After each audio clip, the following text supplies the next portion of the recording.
Hello, कैसे हो? तो दोस्तों आज मैं आपको समझाने वाला हूँ पार्ट 2 क्लास 9th का chapter 1 matter in our surrounding. मैंने इसका पार्ट 1 अपलोड कर दिया है, आपको वो देखना है तो देख लीजिए क्योंकि वो भी ज़रूरी है और ये भी पार्ट बहुत ही ज़रूरी है क्योंकि मैं इसमें डिटेल में बताने वाला हूँ। ओके, तो हम आगे बढ़ते हैं। हमारा आगे वह सारा characteristic of particle of matter वहाँ तक कंप्लीट हो चुका था। अब हमारा बाकी स्टेट ऑफ मैटर से।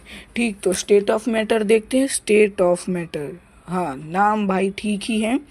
इसमें क्या लिखा है? Matter as exist in the 3 different state which are solid, liquid and gas.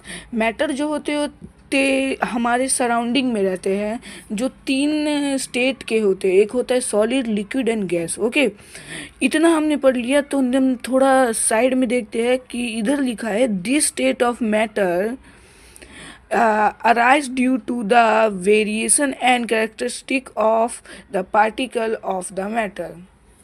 इन सभी जो स्टेट है इनमें ऐसे पार्टिकल्स के अलग अलग टाइप के वेरिएशन है, अलग अलग टाइप के कैरेक्टरिस्टिक है। ओके, वो हम आगे पढ़ेंगे। पहले हम बढ़ जाते हैं द सॉलिड स्टेट। हम यहाँ भी पहुँच गए और मैं आपको इसका एक इजी वाला बता देता हूँ, आप कैसे इसको डिफाइन कर सकते हो स्टेट ऑफ मैटर को। तो आपको डिफाइन करना है matter has 3 different state. Matter has 3 different state which are solid, liquid, gas. इतना भी लिख दोगे ये भी चलेगा। ठीक, तो अब बढ़ते हैं आगे और नोटबुक अपने साथ ही रखना क्योंकि एक मैं बहुत सारे मेन पॉइंट्स टिक करवाने वाला हूँ तो आपको करना पड़ेगा। ओके, बढ़ते हैं the solid state. Solid state में जैसे ही हम बढ़े, solid state, the solid state, हम देखते हैं solid state. Solid is defined as the form of matter which possess rigidity, incompressibility and hence has a different shape and defined shape and defined volume। इसमें बहुत ही easy है, बहुत ही आसान है समझने में। इसका मतलब इसमें बोल रहा है सॉलिड जो होता है वो उनके पास क्या सब होता है, उनके पास एक रैजिडिटी होता है और इनकम्प्रेसिबल।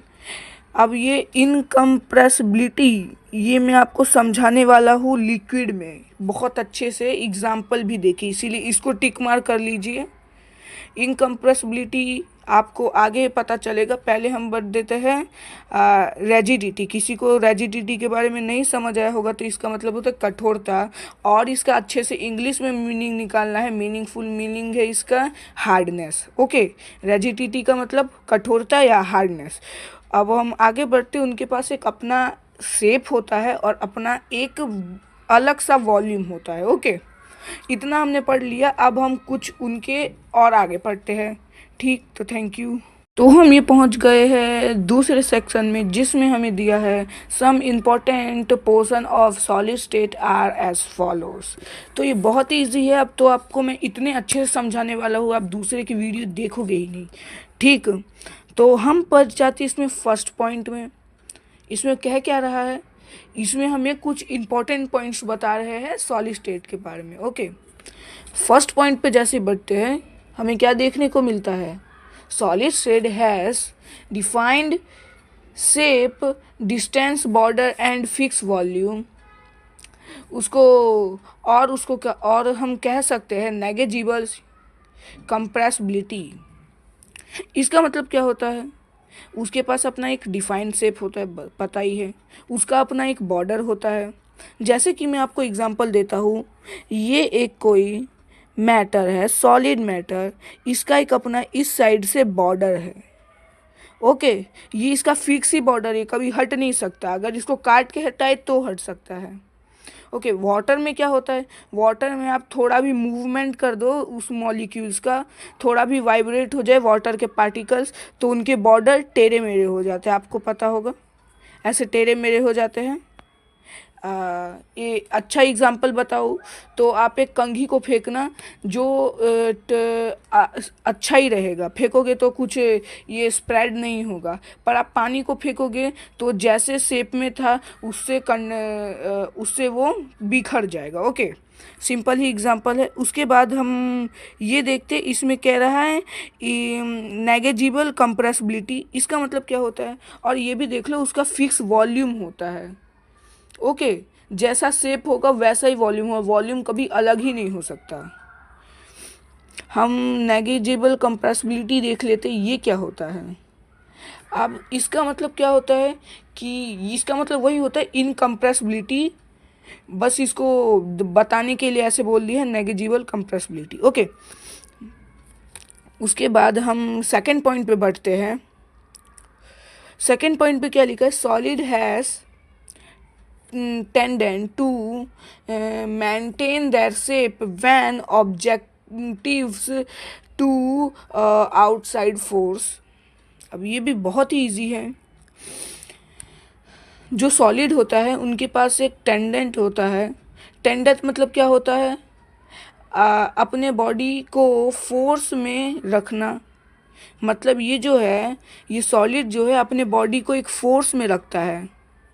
आउटर फोर्स जो होता है, आउटर फोर्स उसमें पड़ता है, अंदर का भी वो वैसा ही फोर्स बनाता है, अंदर से भी वो वैसा फोर्स रिलीज करता है उस इन्वायरमेंट में रहने के लिए। अगर थोड़ी सी भी फोर्स की मतलब कम और ज़्यादा हुआ फोर्स, तो ये सब्सटेंस जो है टूट सकता है या कमज़ोर हो सकता है। इसीलिए सॉलिड सब्सटेंस अपने पूरे फोर्स को मेंटेन रखता है, इनर फोर्स और जो आउटर फोर्स उसे प्रेशराइज करते हैं उससे। जैसे मैं एग्जांपल देता हूँ, अगर हम इधर ह्यूमन रहे तो हमारा बॉडी शेप कुछ और रहेगा, पर जैसे ही हम मून में जाएंगे, ग्रेविटेशनल पुल नहीं होने से उधर हमारा बॉडी फोर्स को मेंटेन रखने के लिए, जैसे ये हमारा एक बॉडी है, शेप समझ लो, पर वैसे ही जी से इधर ग्रेविटी है। ओके, जी मान लेते हैं ग्रेविटी इधर है, पर इधर जो ग्रेविटी है वो नहीं है, तो इधर बॉडी कैसा रहेगा, हमारा बॉडी हमारा फूल जाएगा। ओके, ये बहुत ही इजी एग्जांपल है, बहुत ही आसान ही पॉइंट है। अब उसके बाद जिधर तक मैंने समझा है उधर तक ही आपको, रुकिए एक सेकेंड।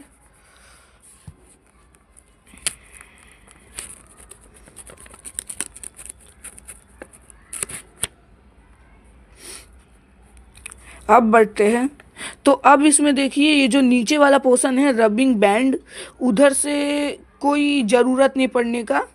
उधर से आपको एक्टिविटी अगर होगा तो वो आप इजीली कर सकते हो।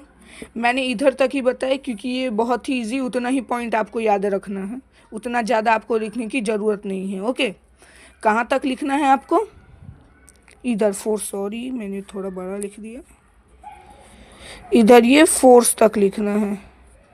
ये फोर्स है, इधर सॉलिड से लेके आउटर फोर्स तक लिखना है, बाकी सभी ठीक है। ओके, तो आगे बढ़ते हैं। तो हम इधर देखते हैं 3 में, थर्ड पॉइंट में क्या इधर लिखा है, solid either do not diffuse और diffuse at a very slow rate. Okay, अब इसमें लिखा है सॉलिड जो होता है वो डिफ्यूज़ नहीं होता, और अगर डिफ्यूज़ होता भी है तो वो बहुत धीरे धीरे होता है। अब आप सोचोगे डिफ्यूज़ का मतलब क्या होता है, डिफ्यूज़ का मतलब वो होता है, ये मैंने आपको पहले पार्ट में बताया था, इसीलिए आपने मतलब वो नहीं देखा है तो आपको डिफ्यूज़ का मतलब पता नहीं चलेगा। अभी मैं थोड़े बता देता हूँ, थोड़े इजी वे में। डिफ्यूज़ का मीन्स होता है किसी से घुलना।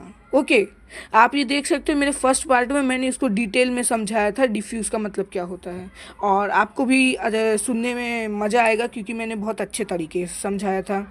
ओके, तो हम बढ़ जाते हैं, क्या कह रहा है हमने पढ़ लिया। थर्ड पॉइंट में क्या कह रहा था, सॉलिड कभी डिफ्यूज़ नहीं होता है, अगर वो होता भी है तो बहुत ही धीरे, बहुत ही धीरे।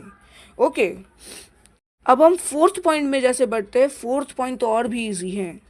आप सोचोगे वह कितना हार्ड है, पर ये बहुत ही इजी है, समझना है बस आपको। बस इन सब जो पॉइंट है ना, मेन पॉइंट, इसमें कुछ ना कुछ पॉइंट सब पॉइंट में रिपीट हो रहे हैं, अगर आप अच्छे से समझ रहे हो तो। ओके, इधर भी एक पॉइंट रिपीट हो रहा है, समझना कौन सा पॉइंट है।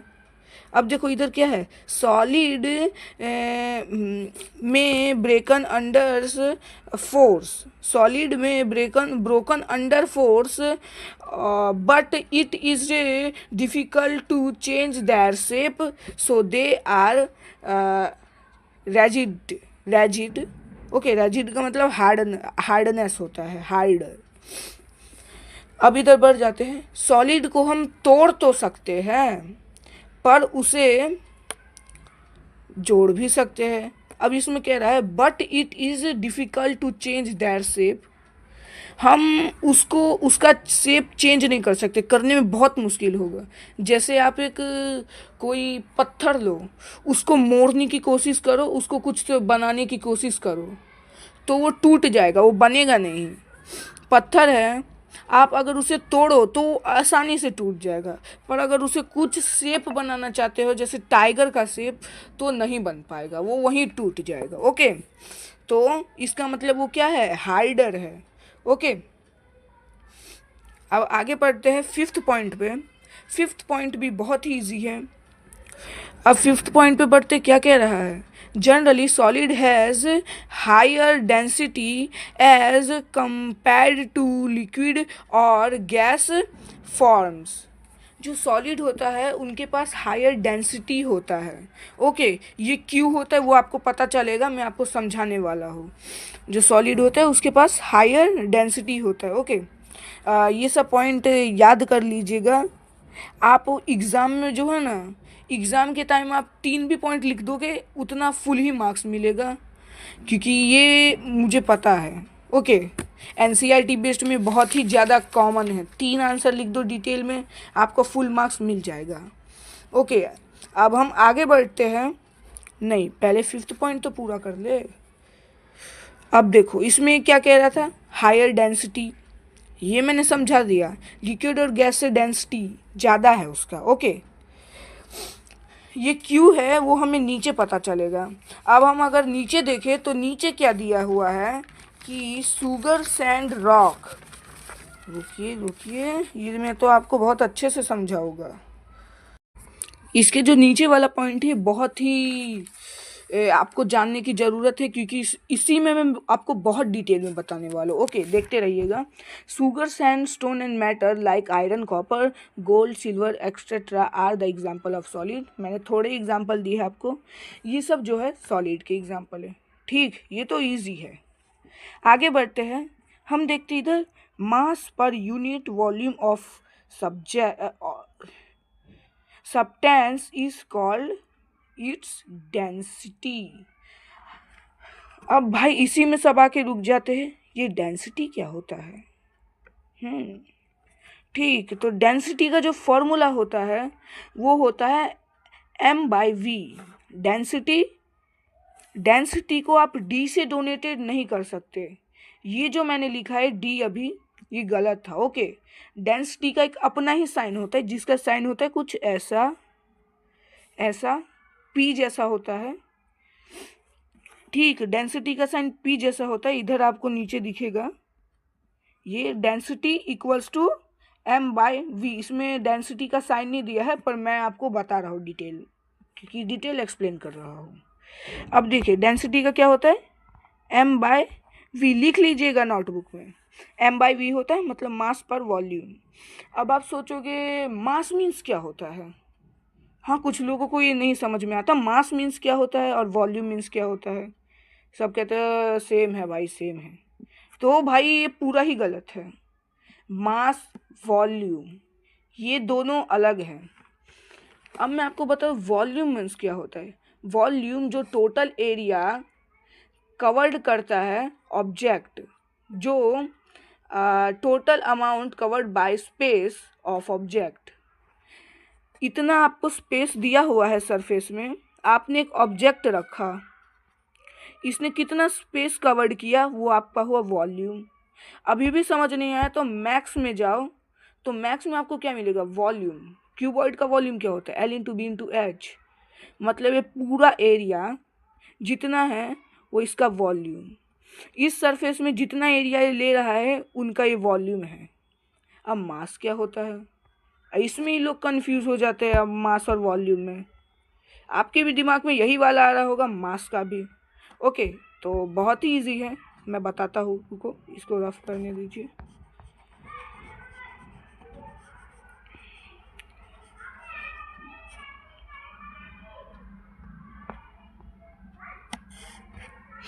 अब मास का ये मतलब होता है amount of matter present in body या amount of particle present in body.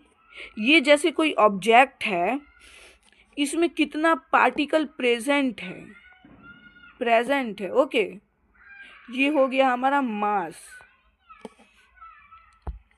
और इसमें ही लोग एक और धोखा खा जाते हैं कि कहते हैं मास और वेट तो इक्वली होते हैं।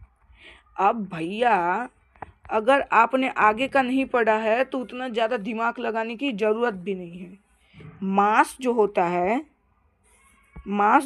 अगर आपको नहीं पता है तो मैं बता रहा हूँ, मास जो होता है वो वेट के इक्वल नहीं होता है, वेट के मास। क्यों नहीं होता, देखिए वो भी बताता हूँ क्यों नहीं होता।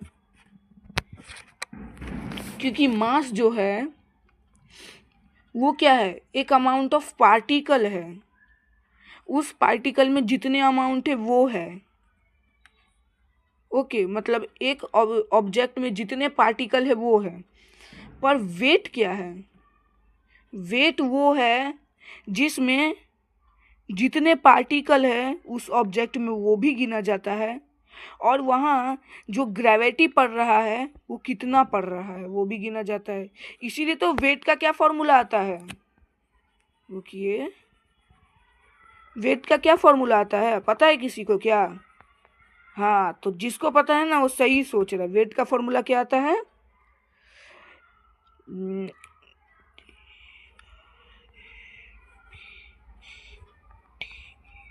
ग्रेविटी इंटू मास,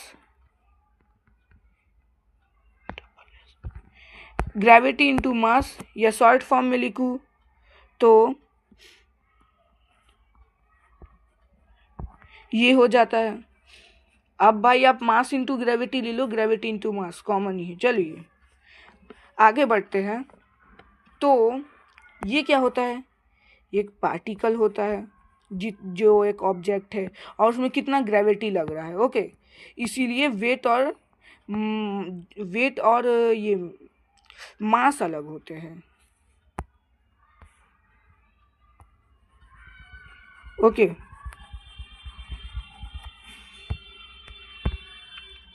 ठीक, वेट और मास अलग होते हैं। अब देखिए, मैं एक आपको एग्जांपल दे रहा हूँ, एक बहुत ही इजी एग्जांपल है, इसको मिटा देता हूँ।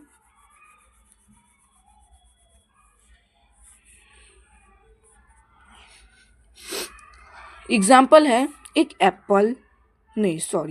बॉल ले लो जिसका मास कितना है, एम उसका है 14। ओके, 14 ग्राम भी ले सकते, ग्राम जितना लेना है उतना लो। एक ऑब्जेक्ट है, 14 ग्राम मास है। अभी वही ऑब्जेक्ट का हम अगर वेट निकालें तो वेट कितना होगा, एम इंटू जी। अब जी को हम दे देंगे 10, जी हमारा मान्य है 10 का जी लग रहा है, 10 जी लग रहा है। अब कितना, ऑब्जेक्ट का मास कितना है, एम है इंटू जी, रुकिए, ऑब्जेक्ट का मास है 14 इंटू 10 हो जाएगा। तो आंसर कितना आएगा, आंसर आएगा हमारा 400। तो ये कितना हो गया, 400 ग्राम। ये लग रहा है उसमें वेट, यही हो गया ना हमारा वेट, जितना ग्रेविटी मिल रहा है। और ये ग्रेविटी हर समय सेम नहीं रहता है, 10 नहीं रहता है, ये मान के मत चलना। कोई भी क्वेश्चन आ जाए 10 मत कर देना, क्योंकि ग्रेविटी हर जगह चेंज होता है। जैसे मून का ग्रेविटी ले लो, अर्थ का ग्रेविटी ले लो, उनमें बहुत ही अंतर है, बहुत क्या, बहुत से भी बहुत अंतर है ही नहीं, समझ लो मून में। आप अगर ये समझ गए होगे तो मैं इसका एक और अलग से एक वीडियो निकालूंगा आप लोगों को बताने के लिए। कुछ ही दिन में आ जाएगा ये वीडियो। पहले ये वीडियो हम पूरा कंप्लीट कर लेते हैं, नहीं तो ये लॉन्ग हो जाएगा। ओके। ठीक, तो ये हमारा हो गया। अब हम आगे बढ़ेंगे लिक्विड स्टेट। तो पढ़ते हैं करके।